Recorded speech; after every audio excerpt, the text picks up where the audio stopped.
का उद्योग क्षेत्र मोटा साई कालाम माननीय रेलवे के साथ जोड़ा जाए। सदस्य सभापति महोदय, आपने मुझे बोलने का मौका दिया, मैडम आपका शुक्रिया। बहुत धन्यवाद। बजट की स्पीच में फाइनेंस मिनिस्टर ने 4 बरादरियों का जिक्र किया। भारत की सबसे बड़ी अक़लियत मुसलमान है, 17 करोड़। मैं हुकूमत से जानना चाहता हूं कि क्या 17 करोड़ मुसलमानों में गरीब नहीं है, नौजवान नहीं है, किसान नहीं है, ख़वातीन नहीं है? वतन अजीज़ में सबसे गरीब मुसलमान है, सबसे ज़्यादा नाखवानगी मुस्लिम ख़वातीन में। AIDS और PLFS का डेटा ये बताता है कि मुसलमानों में सबसे कम असासे हैं और कंजम्पशन लेवल दूसरे मजहबी ग्रुपों के बनिस्बत सबसे कम है। तालीमी इदारों में मैडम 15 और 24 साल की उम्र में भर्ती एनरोलमेंट में मुसलमानों की सिर्फ 29%, शेड्यूल कास्ट की 44%, हिंदू OBC के 51% और हिंदू अपर कास्ट की 59% है। हायर एजुकेशन मुसलमानों का एनरोलमेंट सिर्फ 5% है। PLFS का 2018-19 का डेटा वेज एम्प्लॉयज़ बताता है कि मुसलमान 22% थे, 2022-23 में 15% हो चुका है। सेल्फ एम्प्लॉयमेंट में मुसलमान, हिंदू, सिख से ज़्यादा 58.4% है। रेगुलर वेज एम्प्लॉयमेंट में सबसे कम मुसलमान है 15% और कैजुअल लेबर में सबसे ज़्यादा मुसलमान 26% है। तो मुसलमानों का शेयर रेगुलर एम्प्लॉयमेंट में लॉस हो रहा है एम्प्लॉयमेंट का। मुसलमान नौजवानों का ना रोज़गार मिलता है, ना तालीम के मौक़े, ना हुकूमत उनको कोई तरबियत सहूलत दी जाती है। मैं मोदी हुकूमत को एक मुसलमानों का एक अछूत बना दिया है, ना कोई सियासी नुमाइंदगी है, ना मुल्क की तरक्की में इनका कोई हिस्सा दिया जा रहा है। मैं मैडम माइनॉरिटी वेलफेयर मिनिस्ट्री में 2023-24 में 38% की बजट में कमी कर दी गई, 5,000 से 3,000 करोड़ कर दिया गया। इस साल के बजट में सिर्फ चंद 100 करोड़ का इजाफा किया गया, मगर 23-24 के बजट के लेवल पर पैसे मुख्तसर नहीं किए गए। ये मोदी हुकूमत की बदनीयती और झूठा कमिटमेंट है, झूठा कमिटमेंट अक़लियतों के ताल्लुक से। तालीम के उस अक़लियती स्कॉलरशिप मैडम अक़लियतों के गरीब तलबा और तालिबात को दी जाती रकम में कमी कर दी गई। 2019 में मोदी ने कहा था कि 1 करोड़ स्कॉलरशिप दिए जाएंगे, अब सिर्फ 58 लाख दिए जा रहे हैं। 47% अक़लियती एप्लीकेंट्स को हर साल स्कॉलरशिप से महरूम कर दिया जा रहा है। 10 साल से मैं कह रहा हूँ कि डिमांड ड्रिवन करो। डिमांड ड्रिवन के लिए सिर्फ 3,000 करोड़ की ज़रूरत है, मगर ये हुकूमत सच्चाई को और ईमानदारी से काम नहीं कर रही है। 2007 और 8 से माइनॉरिटी स्कॉलरशिप का नंबर इजाफा नहीं हुआ है। Pre matric scholarship madam Kundu committee ने कहा कि मुसलमानों में drop out rate primary level पर होता है, तो हुकूमत ने 9th क्लास से प्री मैट्रिक स्कॉलरशिप पैसे दे रही है। NDMC की इक्विटी मैडम 800 करोड़ एक मजाक है। PMGAV के में 910 करोड़ दिए गए। सारी दुनिया जानती है कि जहां मुसलमान बसता है गांव में, शहर में, वो अंडर डेवलप एरिया है और आप मजाक करें ऊँट के मुंह में जीरा देकर। हज में 97 crore.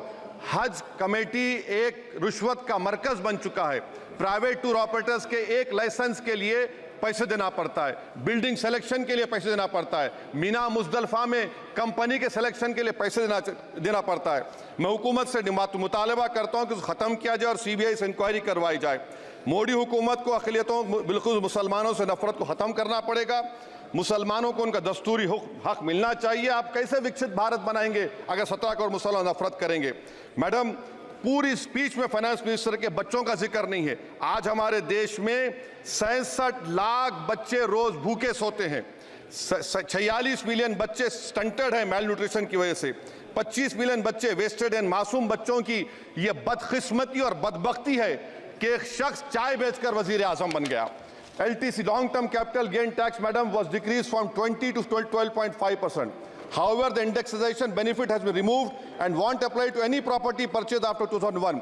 This will be detrimental to the growth of real estate, limit household capital formation and impact employment generation in construction sector. This change in LTCG is a quasi-wealth tax on household, particularly the middle class.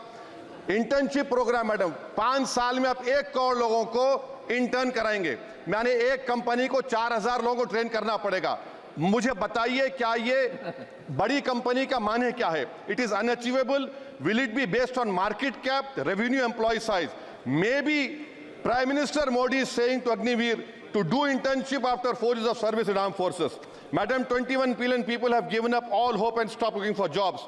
This brings down to 9% eligible population that is either employed or they're looking for jobs. Maybe finance minister can introduce a Berozgar tax and tax unemployed as well. No significant increase for social welfare, healthcare. It looks like Prime Minister Modi is saying देश की middle class की संपत्ति पर पहला हक हमारे alliance का है. In real terms, when adjusted to inflation, the allocation of health AB PMJ has declined. Modi is saying he said heal in India during G20. The reality is India is hurting. Madam, this government wants to increase FDI from China. Is the Prime Minister not concerned that our armed forces cannot patrol 26 patrolling points out of 65 in Ladakh? Maybe the Prime Minister wants the Chinese monopoly Indian markets. Import from China have crossed 101 billion 2024. Prime Minister Modi says Khelo India, but in reality the budget has shown that Modi government policy is Jhelo India. Gharib, middle class, farming, city dwellers, men and women, sab Modi ko jhel rahe hain. Madam, in the current financial year, in February 5th, 15,993 MSMEs have been closed. Total MSCs closed have 35,680. Andhra Pradesh bifurcation.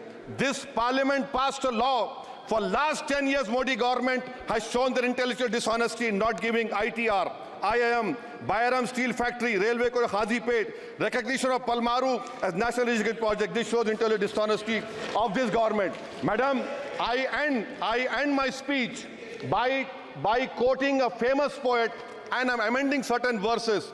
133 crore इंसानों, जिंदगी से बेगानों, सिर्फ हुक्मरानों ने हक तुम्हारा छीना है। खाक ऐसे जीने पर ये भी कोई जीना है।